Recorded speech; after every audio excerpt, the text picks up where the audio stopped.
yesterday where he caught a ball, and in the past he was just outran the guy and dropped his pass and was more physical. And it's funny because I pressed play, and all again nobody in that room thought he was going to do what he was going to do.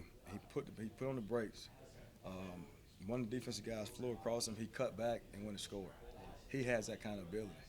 Sometimes good offense is a 70-yard run. There's no question. We talk about that, and that's the key, like that, and that's what we talk about all the time. To be spectacular in your details, when you get the opportunity to break that 70-yard run, you got to be spectacular in detail. You can't try to make the spectacular play and you miss that little minute detail that allow the lineman to create a double team to get to that backer so you can go make that play. Yeah. So, and we've had some opportunities like that, and some couple of now we've had a couple of opportunities where guys have done a little thing and hit it, and they've seen that. They just got to be consistent doing it. So that's the biggest key with those guys. They all know it. It's the consistency. Exceed expectations because you're gonna have them because you're good players. So. And I'm guessing when safeties are studying guys, if they think he's a one-trick pony, he's gonna try to run it over you. That's easy. You might Right. be surprised when a guy gives you some. That's easy. That's easy. Cause I got on those guys today. O-line did a phenomenal job blocking on a couple of plays, and those guys got to know the free hitters. You get one-on-one with that guy, that's your responsibility right there. Mm-hmm. That's your responsibility. You got to make that guy miss. That's your job.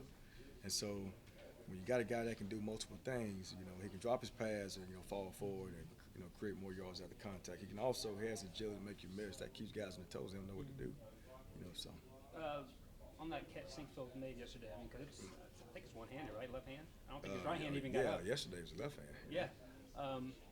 Is that something? I mean, you guys work on catching balls one-handed sometimes, I'm sure, but is that something just natural, God-given? Well, again, that's just playmaking ability right there.